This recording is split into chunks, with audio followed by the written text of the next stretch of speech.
నమస్తే ఫ్రెండ్స్. నేను ఒక కామన్ భారతదేశ గృహిణిని మాట్లాడుతున్నాను. తెలుగు అమ్మాయిని. చాలా బాధగా ఉంది ఇప్పుడు సిచ్యువేషన్ యూట్యూబ్లో చూస్తుంటే. అసలు ఈ ఫోన్లు, ఈ మీడియా, ఈ సోషల్ మీడియా ఇవన్నీ ఎందుకు వచ్చినాయి అని చాలా బాధ అనిపిస్తుంది. నా డేట్ ఆఫ్ బర్త్ 1987, ఇప్పుడు 2025. అప్పుడు పరిస్థితులు చూసిన నేను ఇప్పుడు పరిస్థితులు చూస్తున్నా. చాలా బాధగా ఉంది నాకు. నా చిన్నతనంలో పండుగలు జరిగితే ముస్లిమ్స్ కానీ, క్రిస్టియన్స్ కానీ, హిందువులు కానీ ఒకరికొకరం చాలా స్నేహభావంతో ఉండేది. కానీ ఇప్పుడు పిల్లలకి స్కూల్కి వెళ్తే వాళ్ళ పరిస్థితి ఏంటిదో నాకు అర్థం కావట్లేదు. దేవుడు మనిషిని సృష్టించిండండి. అన్ని ప్రాణుల కంటే మనుషులకి కొంచెం ఎక్కువ ప్రాముఖ్యత ఉంది. అది ఎందుకుందో కనిపెట్టడం చాలా కష్టం. ఇప్పుడు మనిషికి చాలా ప్రాముఖ్యత ఉంది. కొన్ని సంవత్సరాల నుంచి ఛత్రపతి శివాజీ గుర్తున్నాడు, బుద్ధుడు గుర్తున్నాడు. చాలామందికి ఛత్రపతి తెలుస్తుంది, కొంతమందికి బుద్ధుడు తెలుస్తుంది, కొంతమందికి గాంధీజీ తెలుస్తుంది. ఇప్పుడు శివాజీ గారి టైంలో మిగతా ఎవ్వరు మనుషులు లేరా అండి? చాలామంది ప్రాణులు ఉన్నారు, కానీ వాళ్ళ గురించి ఎవ్వరికీ తెలియదు. ఇప్పుడున్న జనరేషన్కి సినిమాలో శివాజీని వెతుక్కుంటున్నారు. ఇంకా అప్పుడు ఏం జరిగిందో ఏంటో అవన్నీ మనకేం తెలియదు. గాంధీజీ తెలుసు, ఒక మదర్ తెరిసా తెలుసు. గాంధీజీ మాత్రమే తెలుసండి ఇప్పుడు జనరేషన్కి. మీరు అడగండి, మైక్ పట్టి పిల్లలు కాలేజీకి వెళ్తుంటే స్వాతంత్ర సమర యోధులు ఉంటారు కదా, వాళ్ళందరినీ అడగండి. మీకు ఫ్రీడమ్ ఫైటర్స్ ఎవరెవరు తెలుసురా అని చెప్పి పిల్లల్ని అడగండి. ఎవరు తెలీదు. గాంధీ తాత మాత్రమే తెలుసు అంటారు. ఇంకా వేరే వాళ్ళంతా వేస్ట్ అన్నట్టే కదా. ఇప్పుడు కేసీఆర్ ఉన్నారు, తెలంగాణ ఉద్యమంలో కీలక పాత్ర పోషించారు. మిగతా వాళ్ళంతా వేస్టే కదండి. కేసీఆర్ మాత్రమే తెలుసు అందరికీ. తెలంగాణ వచ్చింది అంటే కేసీఆర్ తెలుసు. ఇప్పుడు రాజ్యాంగం వచ్చింది అంటే అంబేద్కర్ గారు మాత్రమే తెలుసు. అప్పుడున్న సిచ్యువేషన్స్ ఏంటి, అప్పుడున్న పరిస్థితులు ఏంటి, అవన్నీ ఎవ్వరికీ తెలియదండి. క్షమించాలి, నిజంగా అప్పుడున్న పరిస్థితులు ఏంటో ఎవ్వరికీ తెలియదు. ఈరోజు April 1, 2025. సోషల్ మీడియాలో చూసుకుంటే చాలా బాధగా ఉందండి. మనసుకు తీసుకోవడం చాలా కష్టంగా ఉంది. ఎంత కష్టంగా ఉందంటే ఎందుకు కొట్టుకుంటున్నారు, ఎందుకు తిట్టుకుంటున్నారు అర్థం కావట్లేదు. పాస్టర్ ప్రవీణ్ పగడాల గారు చనిపోయారు. యాక్సిడెంట్లో చనిపోయారని కొంతమంది, లేదు తాగి చనిపోయారని కొంతమంది. సరే, ఏదో ఒక రకంగా చనిపోయారు. తన భార్యకి ఎంత బాధ అండి, పిల్లలకి ఎంత బాధ.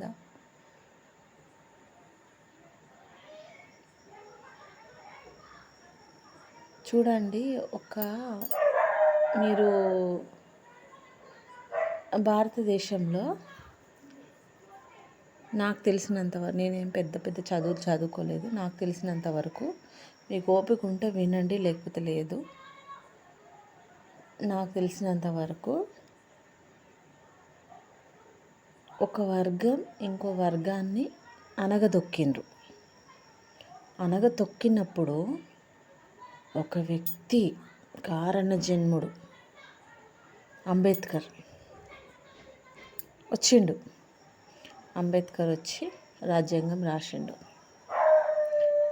అంబేద్కర్ వచ్చి రాజ్యాంగం రాస్తే ఒక 100 సంవత్సరాలు ఇచ్చిండు.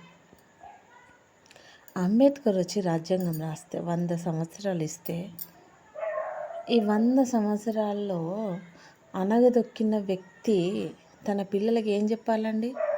అరే, మనం ఒకప్పుడు వాళ్ళు ఇట్లా బాధ పెట్టారు, వీళ్ళు ఇట్లా బాధ పెట్టారు, మనకి ఆయన పాపం త్యాగం చేసి కష్టపడి చదువుకొని రాజ్యాంగం సృష్టించిండు. నువ్వు బాగా చదువుకోవాలి నాన్న. తల్లిదండ్రులు పిల్లలకు చెప్పాలి, నువ్వు బాగా చదువుకోవాలి. ఇప్పుడు ఫస్ట్ ర్యాంక్ వచ్చినోడు ఆడికే వస్తున్నాడు, నీకు 500 ర్యాంక్ వచ్చినోడు అక్కడికే వస్తున్నాడు, అదే కాలేజీలో చదువుతున్నాడు. ఫస్ట్ ర్యాంక్ వచ్చినోడు పక్కన పెట్టి డాక్టర్గా 500 ర్యాంక్ వచ్చినోడికి నేను డాక్టర్ చేస్తున్నాడు రా అని చెప్పి. సో కాబట్టి నువ్వు మంచి చదువుకోవాలి, మంచి పొజిషన్లో ఉండాలి, కష్టపడి చదువుకోవాలి. లేకపోతే మన పరిస్థితి ఇలా ఉంటుంది, డప్పులు కొట్టుకొని బతకాలి. లేకపోతే ఊర్లో చేస్తారు చూడండి, అది చేసుకొని బతకాలి. తాటి చెట్టు ఎక్కి బతకాలి, కుండలు అమ్ముకొని బతకాలి. ఇట్లా చెప్పాలి పిల్లలకి. సరే, కొంతమంది చెప్పిండ్రు, కొంతమంది చదువుకున్నారు, బాగుపడ్డారు, కొంతమంది చదువుకోలేదు, బాగుపడలేదు. ఏది ఏమైనా కూడా ఇప్పుడున్న జనరేషన్కి రిజర్వేషన్ అంటే ఏంటిదో తెలియదు. నార్మల్గా కాలేజీకి పోతే పిల్లలు అందరు కలిసిమెలిసి చదువుకుంటారు. కష్టపడి ఒక అమ్మాయి చదువుతుంది, ఆ అమ్మాయికి మంచి ర్యాంక్ వస్తుంది, 1000 లోపు ర్యాంక్ వస్తుంది. ఇంకో అమ్మాయికి వస్తుంది 10,000 లోపు వస్తుంది ర్యాంక్. ఆ అమ్మాయికి కాలేజీలో సీటు దొరుకుతుంది, కానీ ఈ అమ్మాయికి కాలేజీలో సీటు దొరకదు. అప్పుడు ఈ అమ్మాయి ఎంత బాధపడుతుందండి? ఎందుకు అని అప్పుడు తెలుసుకోవాల్సి వస్తుంది, కులం అంటే ఏంటిది అని చెప్పి. కొంతమంది ఏమంటారంటే 1000 సంవత్సరాలు 2000 సంవత్సరాలు వాళ్ళు మమ్మల్ని బాధ పెట్టిండ్రు కాబట్టి ఇది 100 సంవత్సరాలే అయింది కదా, ఈ 100 సంవత్సరాలు వాళ్ళు కూడా బాధపడాలి. 100 సంవత్సరాల తర్వాత 100 సంవత్సరాలు ఇంకా 200 సంవత్సరాలు మా రిజర్వేషన్లు మాకు అలానే ఉండాలి అని మాట్లాడతారు. రిజర్వేషన్లు ఉంచుతారు కరెక్టే. ఎవరు చదువుతున్నారండి పిల్లలు? ఎవరు చూడు ఫోన్లో పట్టుకొని అమ్మాయిలేమో రీల్స్ చూడడం, అబ్బాయిలేమో గేమ్స్ ఆడడం. ఎవరికి చెప్తున్నారు మీరు? పిల్లలకు చెప్పుకోండి. తల్లిదండ్రులారా, మీ పిల్లలకు చెప్పండి. మీరు తెలుసుకోండి చరిత్ర, మీరు తెలుసుకొని మీరు పిల్లలకి ఎక్స్ప్లెయిన్ చేయండి.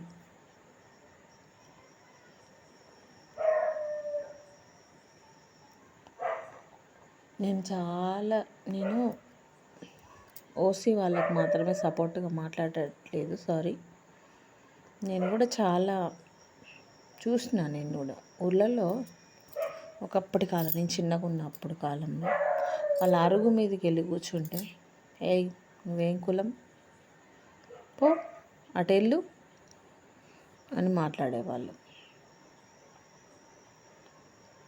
కులం ఉంది, కులం పోదు.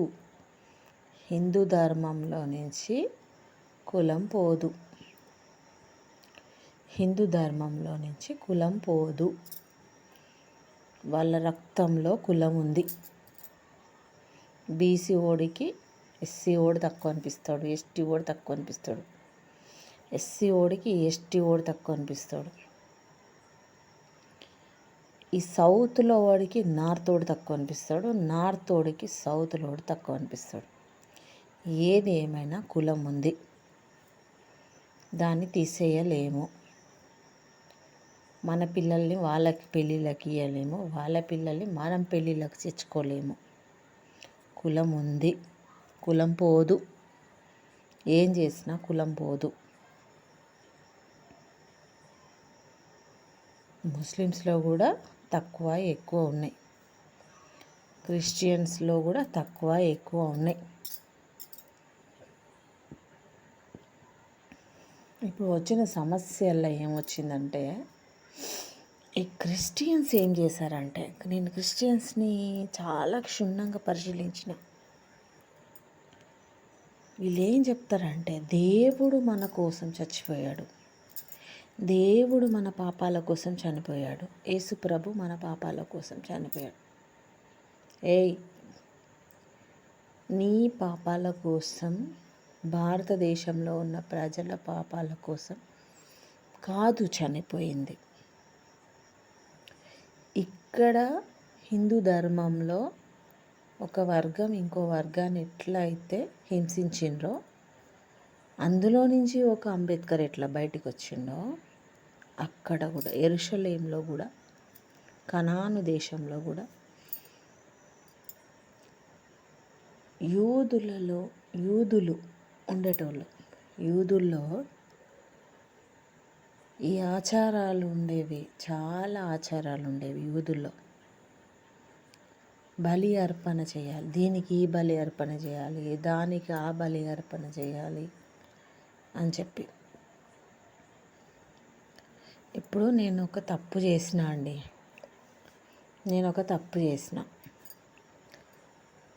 నన్ను శిక్షిస్తే అదొక పద్ధతి. కానీ తప్పు చెయ్యని వాళ్ళని మీద కూడా ఇద్దరు ముగ్గురు కలిసి వాడు తప్పు చేసిండు అని చెప్పిండు అనుకో, ఆ యూదుల ఆచారంలో ఈ శిక్ష విధించాలి అని చెప్పి ఒక చట్టం ఉన్నదనుకోండి. ఆ చట్టం అమలు జరిగితే, అబద్ధాలు చెప్పేటోళ్ళందరిది నువ్వు అగ్రి చేసి ఒక చట్టం అమలు జరిగితే అది అన్యాయమే కదా అది. కాబట్టి తను చూసిండు, యేసు ప్రభు చూసిండు. అరే, ఎంతోమందికి ఈ మోషే ధర్మశాస్త్రం రాయడం వల్ల, మోషే ధర్మశాస్త్రం మంచిగానే రాసిండు, కరెక్ట్గానే రాసిండు. కానీ ప్రజలు దాన్ని అమలు చేయడంలో, మతాధిపతులు దాన్ని అమలు చేయడంలో తప్పులు చేస్తున్నారు, స్వార్థంగా ఆలోచిస్తున్నారు అని ఆలోచించి ఆయన ఒక కొత్తది తీసుకొని వచ్చి యూదుల నుంచి యూదు ప్రజలనే రక్షించిండు ఆయన. ఇంకా అప్పుడు నీ కోసం నా కోసం వచ్చిండు. ఇప్పుడు ఒక వ్యభిచారం చేసే స్త్రీ ఉన్నది, వ్యభిచారం చేసే స్త్రీని ఉంటే చాలా కఠినంగా ఇది చేయాలని ఉంటుంది. కానీ పాపం చేయనోడెవడో ఆమె మీద ఫస్ట్ రాయేయండి అని చెప్పిండు. ఇప్పుడు ఆమె పశ్చాత్తాపం చెందున్నది. పశ్చాత్తాపం చెందున్నోళ్ళకు కూడా శిక్షలు విధించడం అనేది కరెక్ట్ కాదు అనేది ఆయన ఉద్దేశం. ఆయన చేసిన తప్పు ఏంటంటే, నేను దేవుని కుమారుని, నేనే దేవుణ్ణి అని ప్రకటించుకోవడం. నేను దేవుని కుమారుణ్ణి అన్నాడు, నేనే ఇండైరెక్ట్గా దేవుణ్ణి అన్నాడు. కానీ ఒకటి కూడా ఆలోచించాలి, నాకు కొంచెం అర్థమవుతుంది ఏంటంటే, ప్రపంచం మొత్తంలో ఫస్ట్ ప్లేస్లో క్రిస్టియానిటీనే ఉందండి. యేసుప్రభుని నమ్మేటోళ్ళే ఉన్నారు ఫస్ట్ ప్లేస్లో. ఇక ఆయన వచ్చిండా, ఆయన ఉన్నాడా, ఆయన నిజమా, ఆయన అబద్ధమా, ఇవన్నీ పక్కన పెట్టిస్తే, ఆయన స్టోరీ అవన్నీ పక్కన పెట్టిస్తే, ఒక వ్యక్తి దేవుడు అనుకొని, ఒక వ్యక్తిని దేవుడు అనుకొని ఆయనను ప్రేమించి ఆయన కోసం ప్రార్థన చేయడము, ఆయనకు మొరపెట్టడం, ఇదైతే నిజమే కదా.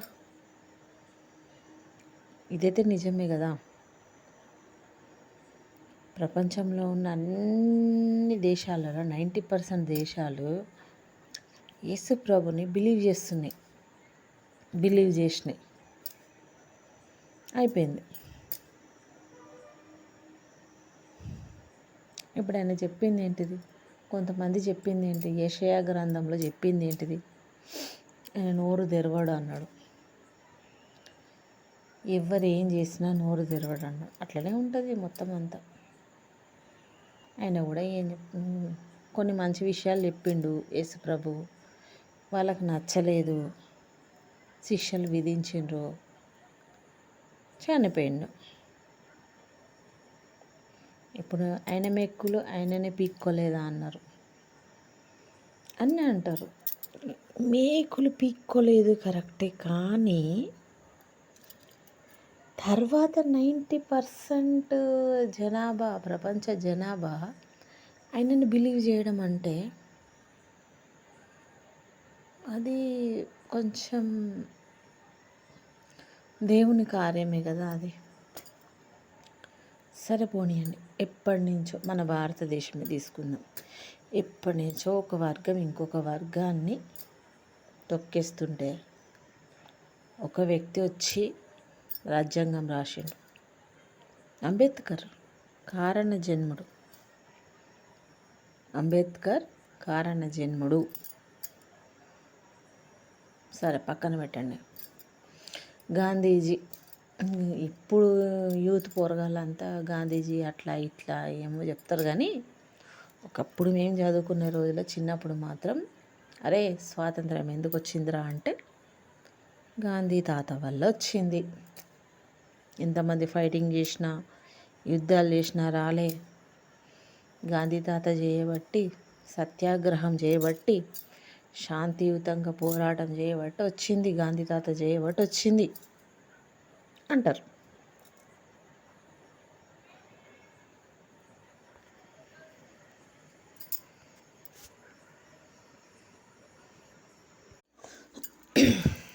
Hello, sorry for the disturbance.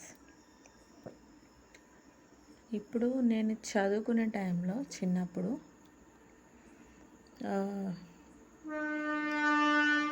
స్వాతంత్ర సమర యోధులు లేడీస్ గురించి కూడా నేను చదువుకున్నా. వాళ్ళందరి దానిలో కామన్గా ఒక పాయింట్ ఉండేదండి. ఏంటంటే నిరక్షరాస్యత. అంటే ఆడవాళ్ళు చదువుకోకపోవడము. అంటే ఇప్పుడు సరోజిని నాయుడు ఉన్నాడు అనుకోండి, ఇట్లా కొంతమంది ఉన్నారు. వాళ్ళందరికీ స్కూల్ వెళ్ళకపోయేటోళ్ళు వాళ్ళు సరిగ్గా అని చెప్పి నాకు అర్థమైంది. ఇంకోటి 1947 కంటే ముందు కన్యాశుల్కం ఉండేది, సతీ సహగమనం ఉండేది, దేవదాసి వ్యవస్థ ఉండేది, ఈ జోగిని వ్యవస్థ అని, దేవదాసి వ్యవస్థ అని. ఆడవాళ్ళని గుడి టెంపుల్స్లో నాట్యం చేయించడము, స్వామీజీలకి ఇచ్చేసేయడము, అంటే స్వామీజీలకి ఇవ్వడమే అదృష్టంగా భావించడము, ఇలాంటివన్నీ ఉండేదండి. చాలామంది పోరాటం చేసిండ్రు. ఎవరు పోరాటం చేసిందంటే కొంతమంది పోరాటం చేసిండ్రు. ఆ కొంతమంది ఓసీలే అండి ఎక్కువ. స్త్రీలు కూడా ఓసీ స్త్రీలే అండి, పుస్తకాలు రాసిన వాళ్ళు కూడా. ఈ ఎస్సీ ఎస్టీ బీసీలు కాదండి, ఓసీ స్త్రీలే చాలా మట్టుకి ఇట్లా స్త్రీలకే అన్యాయం జరుగుతుంది భారతదేశంలో అని చెప్పి రాసిండ్రు.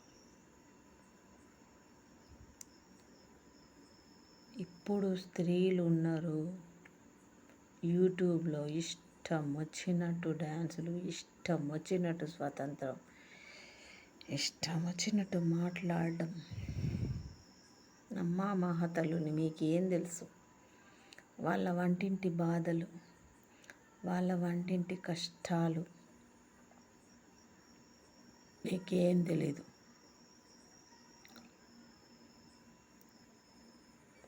హిందూ ధర్మంలో స్త్రీలని అట్లనే వంటింట్లో పెట్టాలి అని ఉంది అని అయితే గరికపాటి గారు, చాగంటి గారు వీళ్ళైతే ఏం చెప్పలేదండి.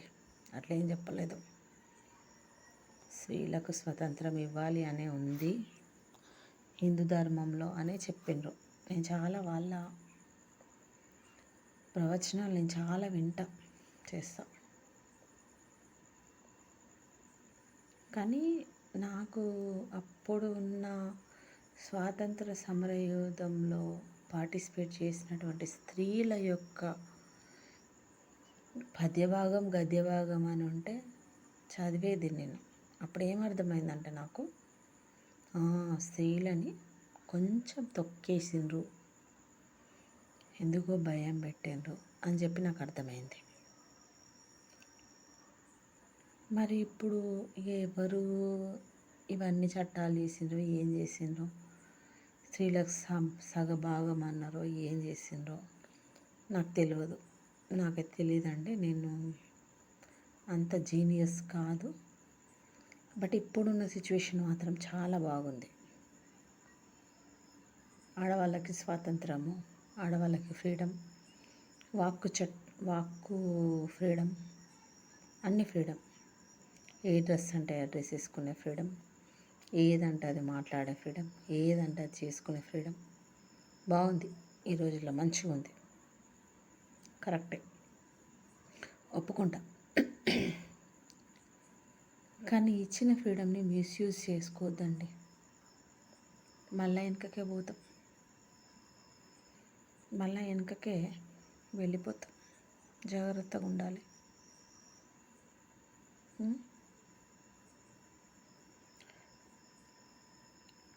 ముస్లిమ్స్ గురించి, అమ్మో నన్ను చంపేస్తారేమో ముస్లిమ్స్. ఏం చంపరు, ఒకప్పుడు లెక్క లేరు మన ముస్లిమ్స్ వాళ్ళు. ముస్లిమ్స్ ఇప్పుడు భారతదేశంలో కాకుండా వేరే అన్ని కంట్రీస్లో ఉన్న ముస్లిమ్స్ లేడీస్కి స్వాతంత్రం లేదు బ్రో. నిజంగా చాలా బాధపడుతున్నారు వాళ్ళు. దుబాయ్ కానీ, ఆఫ్ఘనిస్తాన్ కానీ, పాకిస్తాన్ కానీ ఆడళ్ళకి స్వాతంత్రం లేదు.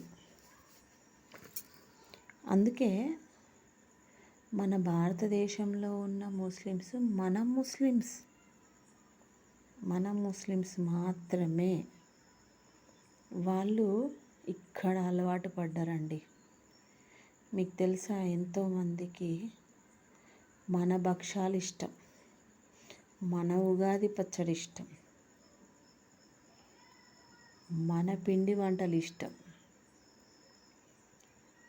వాళ్ళు కూడా పుస్తకాలు తాడేసుకుంటారు, వాళ్ళు కూడా చీరలు కట్టుకుంటారు, వాళ్ళు కూడా అన్నీ 90% వాళ్ళు ఫాలో చేసేదంతా హిందూ ధర్మమే ఫాలో చేస్తారు. వాళ్ళు ముస్లిమ్స్ కాదు, ముస్లిమ్స్ అనుకుంటున్న హిందూస్. వాళ్ళు భారతదేశంలో ఉన్న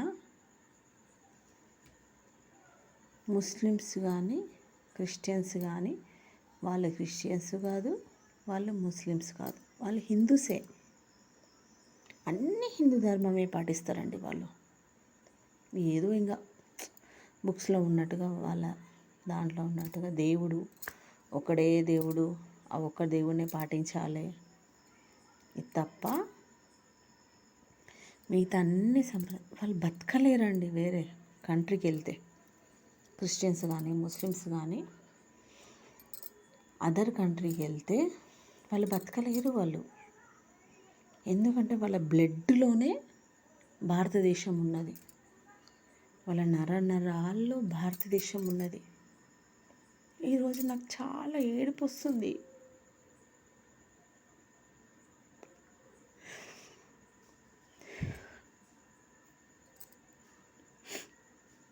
యూట్యూబ్లో మీ వ్యూస్ పెంచుకోవడం కోసం, మీ డబ్బు తెప్పించుకోవడం కోసం ముస్లిమ్స్ని క్రిస్టియన్స్ని బాధ పెట్టకండి.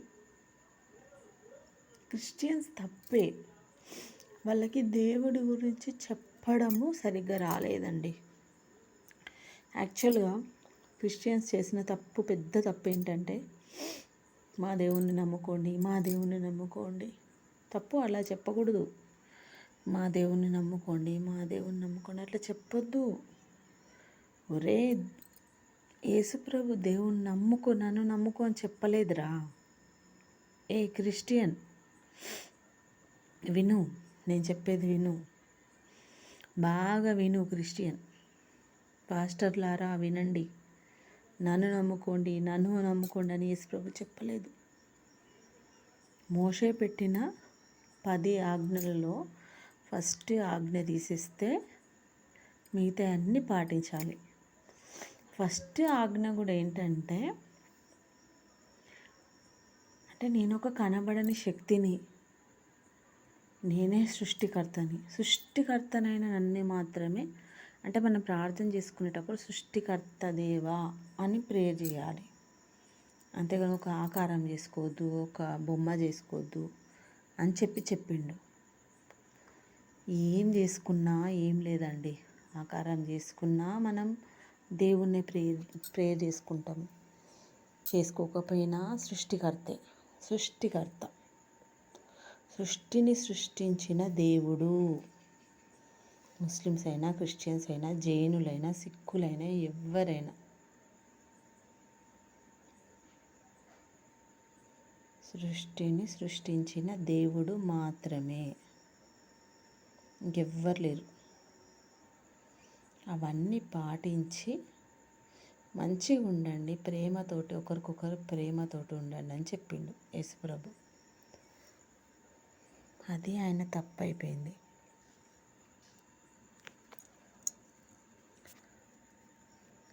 ఇప్పుడు శ్రీకృష్ణుడు అట్లా, రాముడు ఇట్లా, వద్దురా ఇవన్నీ బాబు, ఇవన్నీ వేస్ట్ ముచ్చట్లు.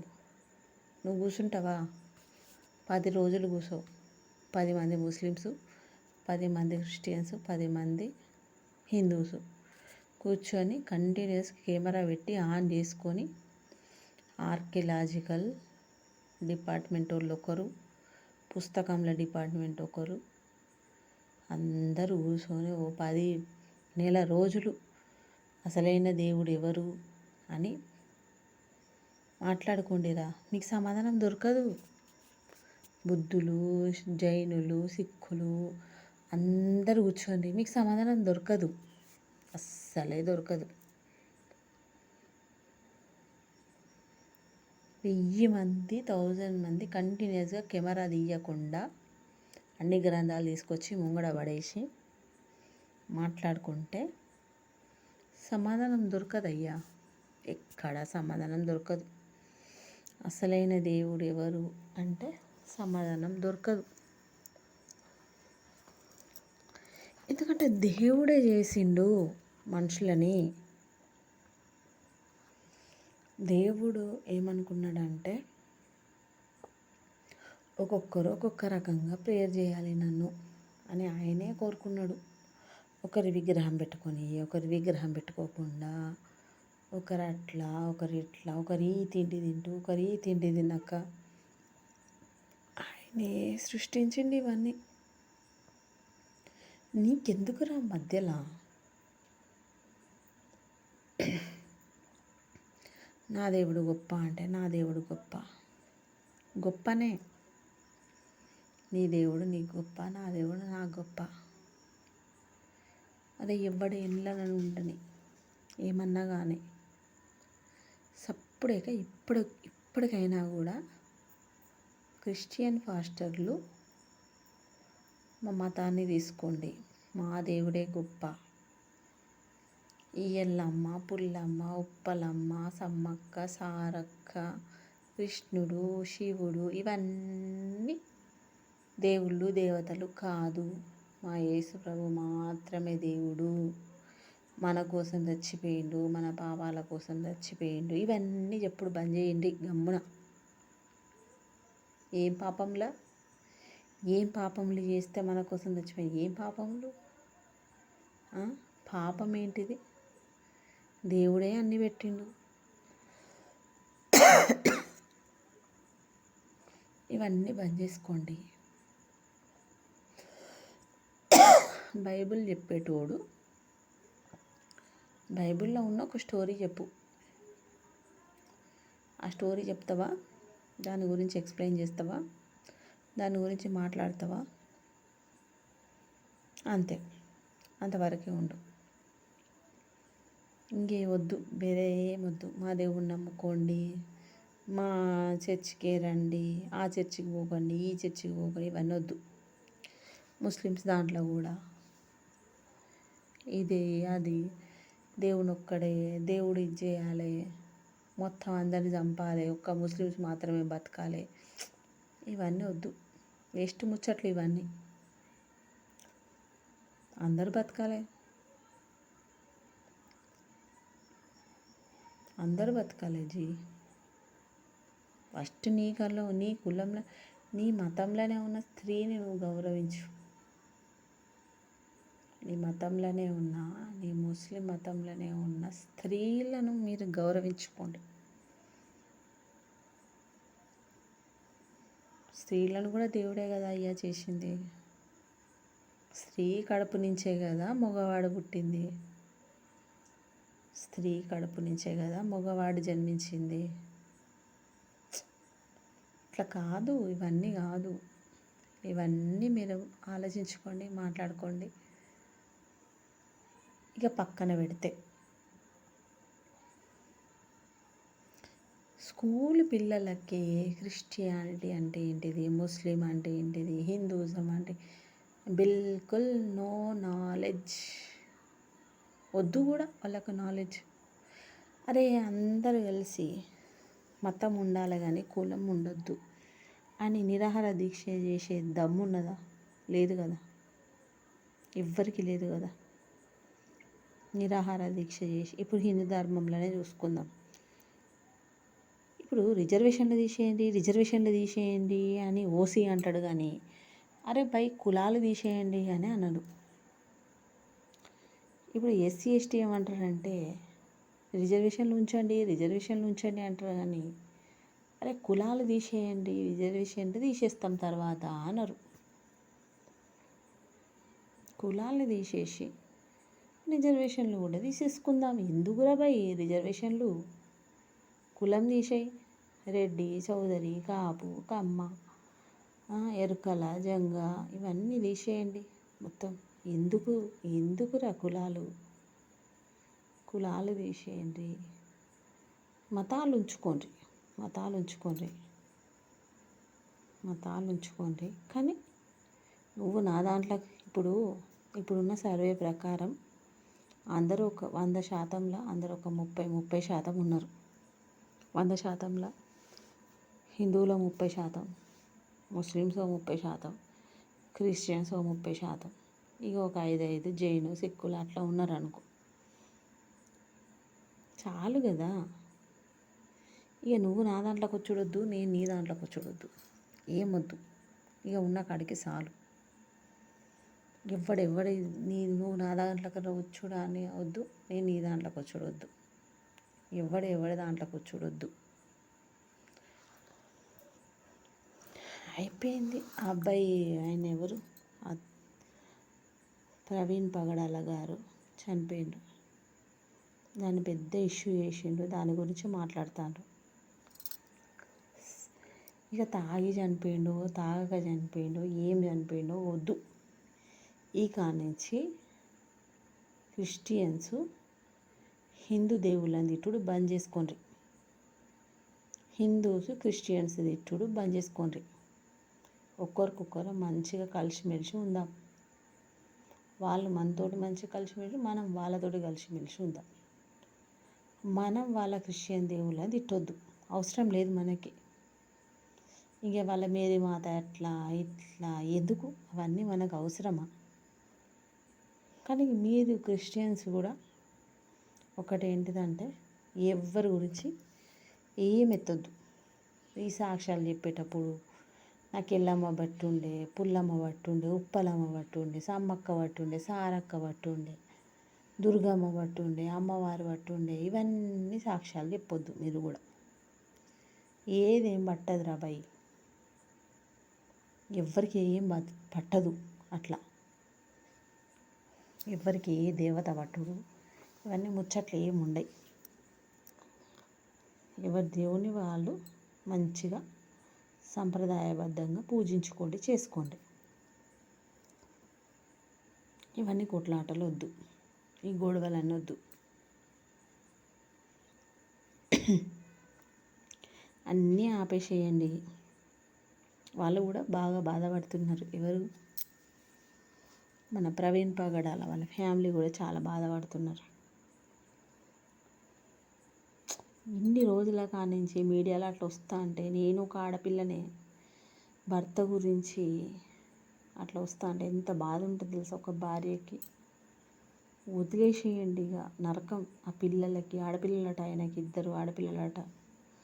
ఇక చాలు ఆయన గురించి ముచ్చట, ఈ ముచ్చట ఆ ముచ్చట వచ్చిన కాడికి చాలు. ఇంకొకటి ఏంటిదంటే, మన భారతదేశంలో చదువుకున్నోడేమో ఐఏఎస్ ఐపీఎస్ ఆఫీసర్ అవుతారు, పోలీసు వాళ్ళు అవుతారు. చదువుకోనోళ్ళేమో పొలిటీషియన్స్ అవుతారు. మళ్ళీ ఈ పొలిటీషియన్స్ కిందికే ఈ ఐఏఎస్ ఐపీఎస్ ఆఫీసర్లు వస్తారు. మొన్న రామ్ చరణ్ సినిమా కూడా చూసిన నేను ఒకటి. మస్తు బాధ అనిపించింది నాకు రామ్ చరణ్ సినిమా చూస్తే. మస్తు నచ్చింది నాకు అది సినిమా, చాలా బాగుంది. ఏంటిదంటే, ఈ చదువుకో ఇప్పుడు 1000 ఉద్యోగాలు ఉంటాయి, 1000 అప్లికేషన్లు వస్తాయి, 2-3 ఉద్యోగాలే ఉంటాయి. ఎంతమందిలో వాడు అంత ఇంటెలిజెంట్గా రాసి సెలెక్ట్ అయ్యి, ఆ జాబుకి సెలెక్ట్ అయ్యి వాడు కలెక్టర్ అయితే, మళ్ళీ వాడు ఎవరి చేతి కింద పని చేయాలి అంటే పొలిటీషియన్ చేతి కింద. చదువు రాని గూండా. నేను అందరు పొలిటీషియన్స్ని అంటలేనన్నా, జర దండం పెడతా, నన్నైతే ఏం చేయకుండ్రే. నేను అందరు పొలిటీషియన్స్ని అంటలేను.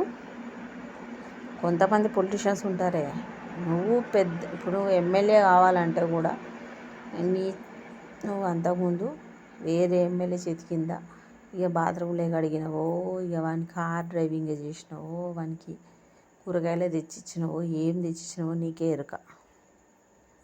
మొత్తానికి ఎమ్మెల్యే కావడానికి నువ్వు చాలా కష్టపడ్డావు. ఈ ఎమ్మెల్యేలు వీళ్ళందరికంటే వీళ్ళ కింద ఈ చదువుకున్న ఐఏఎస్ ఐపీఎస్ వాళ్ళు అవుతారంటే చాలా బాధ అనిపిస్తుంది, మనసు కష్టంగా ఉంటుంది. సినిమా బాగున్నది, రామ్ చరణ్ మంచి సినిమా చేసిండు. ఈ దరిద్రపు కొట్టి సినిమా ఏంది ఇది, వెంకటేష్ సినిమా, గోదావరి గట్టు మీద రామచిలకారో అని వచ్చింది సినిమా. ఈ సినిమా చేయబట్టి ఆ సినిమా పాపం ఎక్కువ ఆడలే. కానీ నిజంగా చెప్పాలంటే ఆ సినిమా మంచి టాపిక్ ఉన్నది, super topic Ram Charan cinema. అందుకే నేనేం చెప్తున్నా అంటే, ఒక కేసు వస్తుంది, పొలిటీషియన్ వదిలేయంటే వదిలేయద్దు. నీ ఇంటెలిజెంట్ అంతా యూజ్ చేసి నువ్వు చదువుకున్నది, నువ్వు కష్టపడ్డది, నువ్వు 1000 మందిలో ఒక్క జాబ్కి సెలెక్ట్ అయింది, ఇదంతా పెట్టి దోషులకు శిక్ష పడేటట్టు చేయాలి. అన్యాయంగా శిక్ష పడేటోళ్ళని విడిపించేటట్టు చేయాలి. అంతేగాని లంచాలు తీసుకున్నాడు, పొలిటీషియన్స్కి ఫేవర్గా మాట్లాడు, ఏ ప్రభుత్వం ఉంటే ఆ ప్రభుత్వానికి జేజేలు కొట్టి వాళ్ళకి తగ్గట్టుగా చేసి, ఇవన్నీ వద్దు మనకి. ప్రభుత్వం అంటే నాకు మస్తు రెస్పెక్ట్ ఉన్నది. పోలీసు వాళ్ళు అంటే ఇక పోలీసు వాళ్ళు అంటే ఎంత రెస్పెక్ట్ ఉన్నది చెప్తావు. నాకు పర్సనల్గా ఒక సిఐ తెలుసు, ఏమన్నా కరెక్ట్ పర్సన్ అంటే ఆయనే, నిజాయితీ పరుడు. ఫిదా అయిపోయినా నేనైతే ఆ నిజాయితీ పరుడికి. అట్లా పోలీసులు చాలా మంచిగా ఉంటారు. అందుకనే మన భారతదేశంలో అన్ని కులాలు అన్ని మతాల వాళ్ళు కలిసిమెలిసి ఉండాలి బై ఇక నుంచి. ఇక పాస్టర్ ప్రవీణ్ అన్న చావుకి న్యాయం జరుగుతుందా జరగదా అంటే, ఇప్పుడు మీ క్రైస్తవంలో ఉన్నది కదా ఒకటి, తీర్పు తీర్చేవాడు దేవుడే అని, తీరుస్తాడు. ఏం కాదు, ఇక మరి ఏం చేస్తాం మరి. కానీ ఇప్పటికైనా మా దేవుని నమ్ముకోండి అనకండి, నేను చెప్పేది అదొక్కటే. వద్దు, ఆ మాట అనొద్దు. మా దేవుని నమ్ముకోండి అనొద్దు. నీ బిహేవియర్ మంచిగా అయితే, నీ క్యారెక్టర్ మంచిగా అయితే, నీ ప్రవర్తన మంచిదైతే, నీ పక్కన ఉన్నోడు అరే వీడు ఏంది ఇంత మంచోడు, వానికి హాని చేసినోడిని కూడా క్షమిస్తాడు, వీడు ఇంత మంచోడు ఏంది, వీడు ఎప్పుడు చూసినా 24 hours బైబుల్ చదువుతాడు అని నీ పక్కనున్నోడు కూడా మళ్ళీ బైబిల్ చదవడానికి ఇష్టపడి అట్లా రావాలి. అంతేగాని బలవంతంగా కూరగాయలు ఇస్తారు, బియ్యం ఇస్తారు, డబ్బులు ఇస్తారు, క్రిస్టియానిటీలోకి వస్తే బట్టలు ఇస్తారు, ఇవన్నీ వేస్ట్. ఏదో ఇస్తే వస్తాడని అంటే వేస్ట్ ముచ్చట. వాళ్ళ పిల్లలు ఉన్నారు, కొంచెం ఆలోచించి మీడియా వాళ్ళు కూడా నేను రిక్వెస్ట్ చేస్తున్నా. ఇంకొకటి ఏంటంటే, నేను చాలా రోజుల కాడి నుంచి అబ్జర్వ్ చేసిన, ఈ ప్రవీణ్ పగడాల గారు చనిపోయినప్పుడు ఒక అబ్బాయి అభినయ్ అనే పాస్టర్, ఆయన చాలా సపోర్టివ్గా ఉన్నాడు వాళ్ళకి ఈ టాపిక్ మీద. ఇంకా అబ్బాయిని కూడా అరెస్ట్ చేస్తామని ఆ అబ్బాయికి కూడా బెదిరింపు కాల్స్ వచ్చినాయంట. ఇప్పుడు ఉడుకు రక్తం ఉంటుంది, ఆలోచన. ఇప్పుడు 90% కొన్ని సందర్భాలు అంటే మాస్క్కి బ్లడ్ అంటకుండా లోపల మూతి వలగడం ఒకటి, బండి కరెక్ట్గా పెట్టి ఉండడం ఒకటి, ఇంకొకటి వచ్చేసి ఏంటంటే ఎక్కడ కూడా ఆయన మొహం సరిగ్గా, ఇన్ని బయటకు వచ్చిన వీడియోలలో ఎక్కడ కూడా ఆయన మొహం సరిగ్గా కనబడకపోవడం ఒకటి. ఇంకొకటి ఏంటంటే ఈ వైన్ షాపులో ఉండగానే ఉన్న సీసీ ఫుటేజ్ ఎందుకు బయటకు వస్తుంది? అన్నం తినలేదు ఆయన ఎక్కడ, ఈ అన్నం తిన్నదో, వాష్రూమ్ పోయిందో, ఈయన ఆగిందో, మొహాన మాస్క్ తీసిందో, అవన్నీ ఉంటాయి కదా. అవన్నీ తీస్తే మంచిగా ఉంటుంది కదా. అవన్నీ కూడా సీసీ ఫుటేజ్ ఇస్తే మంచిగా అనిపిస్తుంది. కానీ మొహం కనబడని వీడియోనే వస్తుంది. డ్రెస్సు కరెక్ట్గా లేదు, డ్రెస్సు పొంతన లేకుండా ఉంది. ఆ మాస్కులు ఒక ఆడ నల్లవి చూపిస్తున్నారు, ఒక ఆడ తెల్లవి చూపిస్తుండ్రు. ఆ హెల్మెట్ ఎట్టున్న హెల్మెట్ అట్లనే ఉన్నది. మళ్ళా ఇవి చాలా కారణాలు కొన్ని ఆలోచిస్తుంటే అది అయినా కాదేమో అనిపిస్తుంది. మరి ఏమన్నా కానీ చనిపోయిన వ్యక్తి అయితే మళ్ళీ రాడు, ఆ మనిషి అయితే మళ్ళీ రాడు. ఈ అభినయ్ అనే పిల్లగాడు ఇంకా ఆయన బాధలో ఉన్నాడో ఏం చేసిండో, ఇంకా అబ్బాయిని అయితే ఎవరు ఇక అరెస్ట్ చేద్దామా అంటే ఇక ఆవేశం ఉన్నది తండ్రికి. పాపం స్టాండ్ తీసుకున్నాడు ఆయన కాబట్టి. అబ్బాయి కూడా ఏం హిందూస్ మీద ముస్లిమ్స్ మీద అట్లా నెగిటివ్గా ఏం మాట్లాడలే. జస్ట్ ఏంటంటే అనుమానాలు ఉన్నాయి, అవి తీర్చండి అని పోలీసు వాళ్ళని గౌరవంగా రిక్వెస్ట్ చేసిండు. కాబట్టి సమాధానాలు చెప్తే మంచిది. కానీ చాలా బాధగా ఉండదండి. అందరం కలిసి ఉండాలి, హిందూ ముస్లిం క్రిస్టియన్ అందరం కలిసి ఉండాలి. కులం తీసేయాలి, స్త్రీల పట్ల కూడా గౌరవం ఉండాలి. ఇప్పుడు హిందూస్ దాంట్లో మొన్న ఒక అమ్మాయి ఎవరినో గ్యాంగ్ రేప్ చేసినాడు నాగర్ కర్నూల్లో టెంపుల్లో, అదొకటి చూసుకోవాలి. ఎందుకు ఇట్లా చేస్తున్నారు? టెంపుల్లో ఒక 100 మందినన్నా పెట్టాలండి. ఏంటిదండి టెంపుల్లో ఎవరు పెట్టరు, ఏం చెయ్యరు. ఒక్కొక్కరు నిద్ర చేయడానికని వస్తారు, ఎవరు లేకుండా వాళ్ళ సెక్యూరిటీ ఎట్లుంటుంది? 100 మందిని పెట్టాలి. డిజిటల్ ఇండియా అని తక్కువ ధరకు రీఛార్జ్ పెట్టి అన్నీ చేయడం కంటే ఎక్కిళ్ళు వస్తున్నాయి నాకు. నేనేమైనా తప్పుగా మాట్లాడితే సారీ ప్లీజ్. నేను ఎప్పుడూ మాట్లాడలే నా ఛానల్ ఒక 100 మంది ఏమో ఉన్నారు సబ్స్క్రైబర్స్. నేను ఎప్పుడు ఫేస్ పెట్టి వీడియోస్ చేయలేదండి. నాకు ఇష్టం లేదు ఫేస్ పెట్టి వీడియోస్ చేయడం, నాకు అంత అవసరం లేదు. కానీ నేను ఎప్పుడు మాట్లాడలేదు. ఇప్పుడు మాట్లాడాలనిపించింది నాకు. ఎందుకంటే పిల్లలకు క్యాస్ట్ తెలియదు, పిల్లలకు మతం తెలియదు, పిల్లలకు దేవుడు తెలియదు, పిల్లలకు అమ్మాయిలకేమో రీల్స్ తెలుసు, అబ్బాయిలకేమో గేమ్స్ తెలుసు. ఇప్పుడు వచ్చి నేను బతకడం కోసం అని చెప్పి నేను మతాలు తీసుకుంటా, కులాలు తీసుకుంటా టాపిక్ అంటే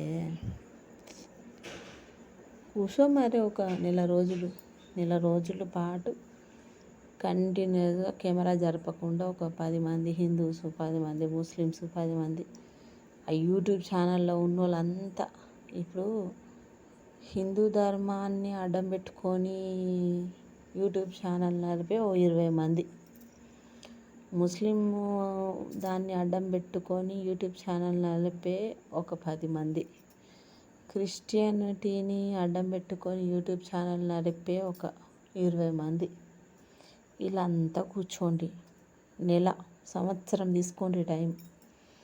ఓ సంవత్సరం దాకా నిజమైన దేవుడు ఎవరు అని మాట్లాడుతూనే ఉంటుంది. కంటిన్యూస్గా టాపిక్ గురించి మాట్లాడుతూనే ఉంటుంది. ఈ బుక్ తీసుకురండి, ఆ బుక్ తీసుకురండి, ఈ ఆర్కియలాజికల్ ఎవిడెన్స్ పట్టుకురండి, ఆ ఆర్కియలాజికల్ ఎవిడెన్స్ పట్టుకురండి. మీరు కొట్టుకొని సావుండ్రి. కానీ పసిపిల్లలకి ఏం తెలుస్తుంది? రెచ్చగొట్టొద్దు పసిపిల్లల్ని, చిన్నపిల్లల్ని రెచ్చగొట్టొద్దు. నేను చెప్పేది అదొక్కటే. తెలియదు పిల్లలకి, జీరో నాలెడ్జ్ మతం గురించి, కులం గురించి పిల్లలకు జీరో నాలెడ్జ్. నేను మా ఇంటి పక్కన ఒక స్కూల్ ఉన్నది చూసిన. అరే ఆమె ముస్లిం, శ్రీకృష్ణుడి గెటప్ వేయించింది వాళ్ళ పిల్లలకి. గోపిక గెటప్ వేయించిండ్రు చిల్డ్రన్స్ డేకి.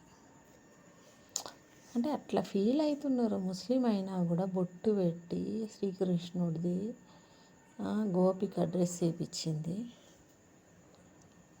క్రిస్మస్ రోజు అందరికీ కట్ చేసి, అందుకే ఏం చెప్తున్నా అంటే నరాలు ఇక్కడ ఉండే ముస్లిమ్స్ కాదు, హిందూ ముస్లిమ్స్. ఇక్కడ ఉండే క్రిస్టియన్స్ కాదు, హిందూ క్రిస్టియన్స్ వాళ్ళు. మీరు హిందూస్ ఏం చేయాలంటే వాళ్ళకి తాళ్ళతోటి గట్టి పాకిస్తాన్లో, ఆఫ్ఘనిస్తాన్లో పడేసినా కూడా వాళ్ళు అక్కడ ఉండరు. ఎందుకంటే వాళ్ళ బ్లడ్లోనే భారతదేశం ఉన్నది. వాళ్ళు అక్కడ ఉండలేరు. పాకిస్తాన్లో, ఆఫ్ఘనిస్తాన్లో వాళ్ళు అక్కడ ముస్లిమ్స్ ఉండలేరు. ఈ మానవులు క్రిస్టియన్స్ కూడా అమెరికాలో, ఆస్ట్రేలియాలో, స్విట్జర్లాండ్లో ఇక్కడ ఉండలేరు. వాళ్ళు ఇక్కడనే ఉంటారు. వాళ్ళు భారతదేశమే కావాలి. ఇప్పుడు 30% వాళ్ళు, 30% వీళ్ళు, 30% వీళ్ళు ఉన్నారు. ఇక చాలుగా అయ్యా మత మార్పిడులు ఇక బంద్ చేయండి. ఒక్కరికొక్కరు బంద్ చేసుకోండి. ఆ పోలీసు వాళ్ళకి కొంచెం రెస్పెక్ట్ ఇవ్వండి. ఆ పొలిటీషియన్స్కి కొంచెం రెస్పెక్ట్ ఇవ్వండి. ఈ యూట్యూబ్ ఛానల్ వాళ్ళు మీరు సప్పుడేగా గమ్ము నుండి ఎవడి పని వాడు చేసుకోండి. నీ దేవుడు గొప్ప, నా దేవుడు గొప్ప వద్దురా నాయన. బంద్ చేసుకోండి, అవన్నీ బంద్ చేసుకోండి. ఇక నాకు ఇంతకంటే నాకు వీడియో ఎడిటింగ్ చేసుడు కూడా రాదు. రేపు పొద్దుగాల నేను మాట్లాడలేని తప్పు ఉంటే ఏమైనా మాట్లాడుతాను. నేను పొద్దున్న లేస్తే పిల్లల పని చేస్తాను. నాకు 3 పిల్లలు, ఒక అమ్మ, ఒక నాన్న, ఒక అత్త నాతోనే ఉంటారు. ఒక అత్త, ఒక అమ్మ, ఒక నాన్న నాతోనే ఉంటారు. నా భర్త, నా పిల్లలు, 3 పిల్లలు. ఇంతమందికి వండి పెట్టాలిరా భయ్. నేను ఇంతమందికి వండి పెట్టుకుంటా, ఇల్లు ఊడ్చుకుంటా, 300 గజాల స్థలం ఊడ్చుకుంటా, చేసుకుంటా, ఇల్లు పని, వంట పని ఇవన్నీ చేసుకుంటా. నేను యూట్యూబ్ ఛానల్ తీస్తే గత వారం రోజుల కాడి నుంచి ప్రవీణ్ పగడాల వస్తుంది. ప్రవీణ్ పగడాల గారు మాట్లాడిండ్రు సనాతన ధర్మం గురించి, ముస్లిమ్స్ గురించి. మొహమ్మద్ ప్రవక్త గురించి మాట్లాడిండ్రు కరెక్ట్. ఇక ఆయన తప్పే అయిపోయింది, క్షమించండి ఆయనని. లేడు కదా పాపం, మనిషి లేడు కదా, తప్పు చేసిండు ఆయన, మాట్లాడి తప్పు చేసిండు, క్షమించండి ఆయనని. ఇప్పుడు వాళ్ళ భార్య క్షమిస్తుంది. ఒకవేళ హత్య అయితే, ఇది సినిమా టైప్లో జరిగిన ఒక హత్య అయితే వాళ్ళ భార్య అందరిని క్షమిస్తున్నా అంటుంది. మనం కూడా ఇక ఆయన ఇప్పుడు మన దేవుడు గట్టిగా ఉన్నప్పుడు మనం వేరే వాళ్ళు మాట్లాడిన మాటలకి భయపడాల్సిన అవసరం ఏమన్నది లేదు కదా. కాబట్టి మనం కూడా గట్టిగా ఉందాం, ఆయనను క్షమించేద్దాం. ఇక ఆయన తరపున మాట్లాడిన వాళ్ళందరినీ కూడా క్షమించేసి ఎవరి పనులలో వాళ్ళు చేసుకోండి. ఈ యూట్యూబ్ ఛానల్స్ వీళ్ళంతా ఈ మతం మీద వాళ్ళు, ఆ మతం మీద వీళ్ళు, ఇవన్నీ బంద్ చేసుకోండి. ఇదేనారా మీ బతుకు? వేరే బతకండి. ఇగో మీకు ఒక విషయం చెప్పాలా, ఇంజనీరింగ్ కాలేజ్ వాళ్ళు ఈ కాలేజ్ మంచిది, ఆ కాలేజ్ మంచిది, ఈ కోర్స్ మంచిది, ఆ కోర్స్ మంచిది, జాబులు లేవు పోరగాళ్ళకి, చదువు లేదు చక్కగా. ఓ రీల్స్ ఒకటి అలవాటు చేసిండు మనకి, ఆ చైనా వాడో జపాన్ వాడో.